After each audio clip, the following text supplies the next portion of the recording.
Here I have Motorola Moto G42, and today I'm going to show you how to check your IMEI number and serial number on this device. So the first method for this operation is you just open keypad and enter the secret code, which is *#06#, and here you can see your IMEI 1, IMEI 2 and also the serial number.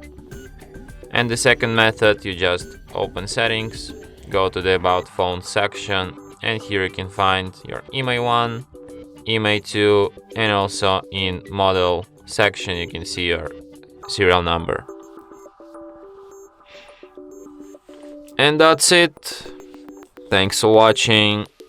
If you find this tutorial useful, don't forget to hit that like button and subscribe to our channel.